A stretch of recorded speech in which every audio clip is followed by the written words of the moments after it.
ça fait au moins 8 mois que j'ai rien filmé. Est-ce que j'ai honte? Oui, un petit peu. Je vais vous emmener avec moi aujourd'hui parce que je me dis que ça peut être quand même intéressant de voir un peu Montréal. Sachant qu'aujourd'hui on est dimanche et que c'est ma journée de congé parce que sinon je suis au travail.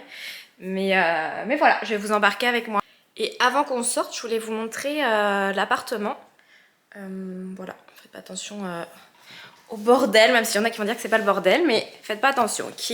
Donc, la porte d'entrée, le salon avec télé, petite table et petit canapé.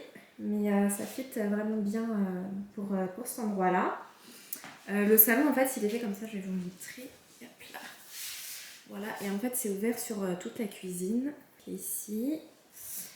Les électros étaient compris, donc le frigo, gazinière, je ne sais plus comment on appelle ça, une cuisinière, bref en tout cas. Le lave-vaisselle aussi, qui n'est pas indispensable, mais qui m'aide bien franchement.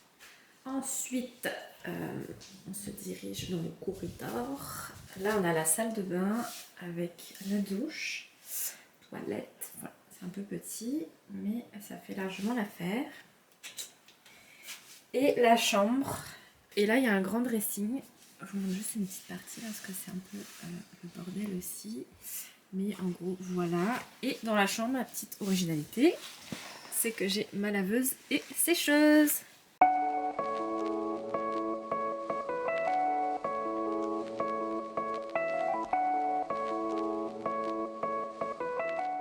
Donc je viens d'avoir ma soeur par FaceTime. On essaie de s'appeler avec ma famille comme assez régulièrement. Après on a tous nos vies, donc c'est clair que c'est compliqué de s'entendre sur un horaire, surtout qu'on a 6 heures de décalage horaire. Voilà, on va aller au sport.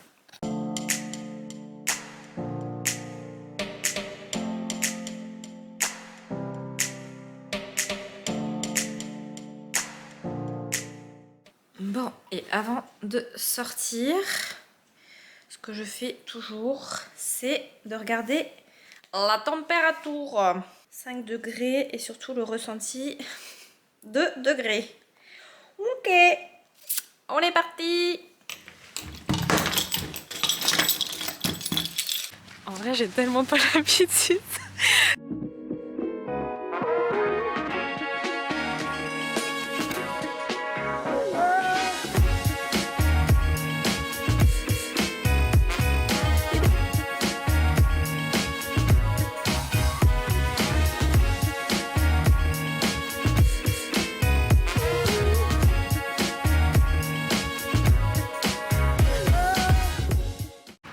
J'ai trop bien choisi mon jour pour filmer. Il pleut neige bizarre, je sais pas trop là en tout cas. J'ai pas pu filmer de fou au marché Jean Talon parce qu'il y avait vraiment beaucoup de monde. En même temps on est dimanche donc c'est sûr. Fallait que je m'y attende. Mon dieu, j'ai une tête de folle. Je vais vous montrer juste des petites images que j'ai prises là. Et j'adore cet endroit franchement. Puis les prix sont largement raisonnables comparés à l'épicerie ici. Par exemple, moi je prends toujours mes œufs bio et genre je les paye la douzaine presque 7 $ en épicerie et ici c'était à 4,50 $.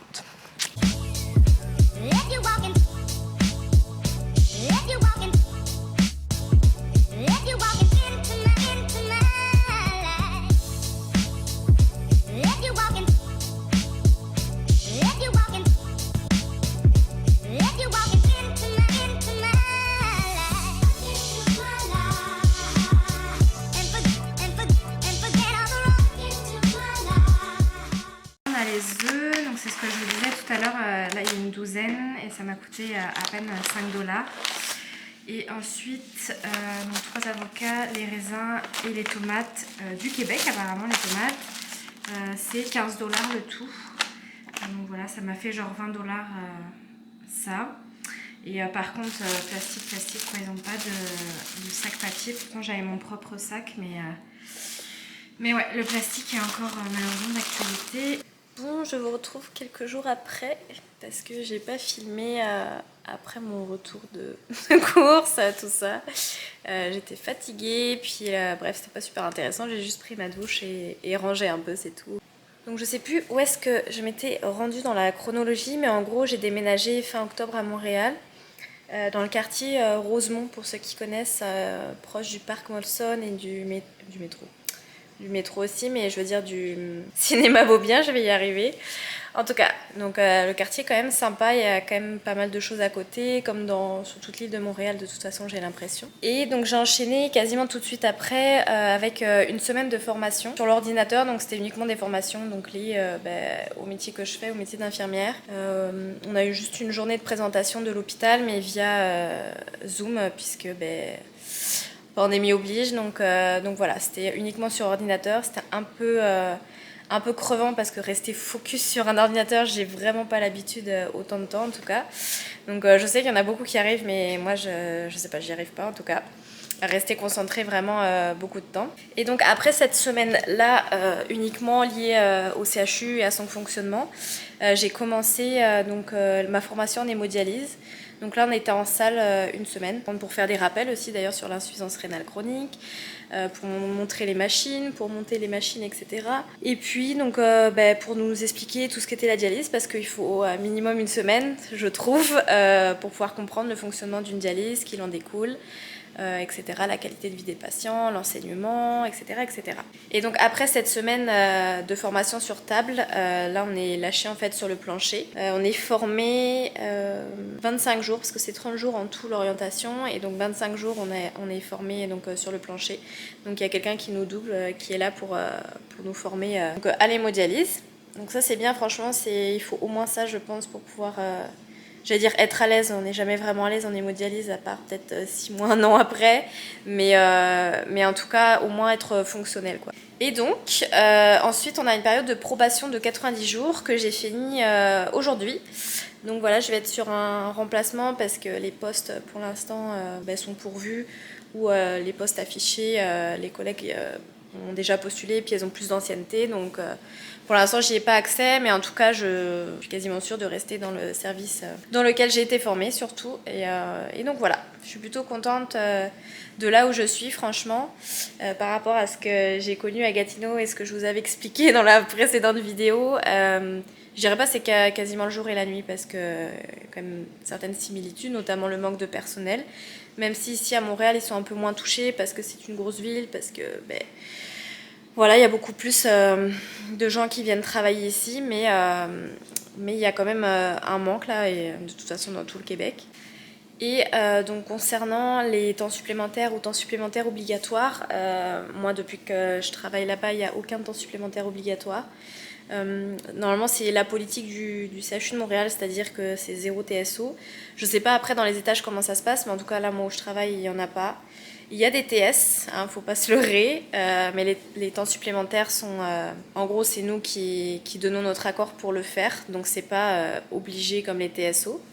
Après, concernant les horaires, en fait, on travaille soit de jour, soit de soir. On ne travaille pas de nuit, il n'y a pas de nuit en dialyse là où je travaille. Donc, c'est soit 7h, 15h15 le matin, soit 10h45, 19h. Ça, c'est les 2 horaires du matin. Et le soir, c'est 15h45, minuit. Il y a possibilité de 12h, parce que moi, je vais bientôt commencer fin avril, là. Bref. Et pour l'instant, moi j'ai un poste en rotation, donc c'est-à-dire que je fais moitié jour, moitié soir normalement. Après, ça dépend des besoins. Là, je suis beaucoup plus de jours parce qu'il manque beaucoup plus de jours aussi. Je sens que cette vidéo va durer je ne sais pas combien de temps parce que je n'arrête pas de parler. Mais je voulais juste vous faire un point sur la vie à Montréal ici. Enfin, de mon point de vue, hein, tout le monde a son point de vue par rapport à la ville où il loge. Comme vous savez, ceux qui habitent à Montréal, enfin au Québec, on a été pas reconfinés, mais il y a beaucoup de choses qui ont refermé de décembre à février, me semble, quasiment. Donc finalement, j'ai pas pu tester toutes les activités de Montréal qui sont proposées habituellement hors période covidienne. Donc voilà, mais il y a quand même beaucoup de choses de proposer actuellement. Il y en aura aussi beaucoup cet été. Je sens que c'est en train de revivre entre guillemets parce qu'en hiver c'est un petit peu mort, hein, faut quand même se le dire, mais c'est normal aussi là, avec les températures. Mais moi j'ai déjà connu Montréal l'année dernière, j'étais venue plusieurs fois en été, puis c'était vraiment sympa. Ils ferment des rues, beaucoup de rues donc, sont piétonnes, il y a beaucoup de gens en terrasse, enfin bref c'est vraiment sympa je trouve. On peut se balader en vélo assez facilement je trouve parce qu'il y a beaucoup de pistes cyclables ici. En tout cas, j'avais vraiment apprécié l'été à Montréal. Là, j'ai pas assez de recul pour vous dire par rapport aux activités parce que je viens d'arriver aussi. Sinon, au niveau de la population, ça change aussi. C'est beaucoup plus multiculturel, je dirais. Et franchement, moi, j'adore ça. Ça me dérange aucunement, au contraire. À Gatineau, il y en avait aussi, hein, attention. Mais ici, beaucoup plus, vraiment beaucoup plus. Ça se ressent dans nos patients, dans nos collègues, etc. Et moi-même en tant qu'immigrée, voilà, je trouve ça vraiment, vraiment top. Mais Montréal est connu pour ça aussi, pour son multiculturalisme. Donc voilà. Je vais rajouter quand même une chose, non, deux choses. Ouais, on va garder dans le positif d'abord. Les restaurants ici, genre tu peux manger de tout, du péruvien, du coréen, tu peux manger du thaïlandais, du vietnamien, tu peux manger, je sais pas, genre, je sais pas, tous les pays d'Europe, etc. Et ça, c'est vraiment cool, là, franchement, c'est la diversité ici au niveau des restaurants, c'est top. Et la deuxième chose négative, je trouve, de Montréal, tout le stationnement. Genre, avec les vignettes, pour ceux qui connaissent le fonctionnement des vignettes, le déneigement l'hiver, d'un côté de chaque rue à chaque fois. Ensuite, au 1er avril aussi, vous avez les nettoyages des rues. Donc là, c'est pareil, il ne faut pas garer ta voiture d'un côté comme de l'autre, selon le jour de la semaine. En tout cas, j'ai vendu hyper rapidement ma voiture parce qu'au final, je l'utilisais quasiment pas. J'ai le métro là, à 6 minutes à pied de chez moi. En tout cas, voilà pour cette vidéo. Je suis désolée, vous avez quasiment rien vu au final de Montréal, mais il faisait vraiment super moche, comme aujourd'hui d'ailleurs. Il faisait gris. Et les 2 seuls jours de beau cette semaine, je travaillais en temps supplémentaire, mais c'est moi qui l'ai choisi. Donc je n'ai rien pu faire, voilà.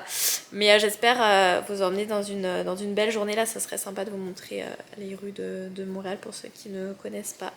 Même ceux qui connaissent, peu importe. Et je voulais aussi vous remercier de regarder mes vidéos parce que franchement, vous venez me parler et tout... sur Instagram et ça me fait vraiment plaisir et j'adore vraiment vous répondre, vous donner des conseils et tout. Je sais qu'il y en a qui me demandent par exemple qui viennent d'autres pays, mais en fait je travaille pas à l'immigration, je le répète encore une fois, mais malheureusement je travaille pas à l'immigration, donc je peux pas vous dire, moi je suis juste une infirmière française qui a immigré ici au Canada, donc je peux pas vous conseiller sur je sais pas d'autres pays, même pays d'Europe ou pays d'Afrique ou peu importe, mais malheureusement non, je peux pas. Donc je vous souhaite bon courage dans vos démarches et puis je vous fais de gros bisous, peut-être à bientôt. Qui sait, peut-être que je vais reprendre ma caméra avant 8 mois, on ne sait pas.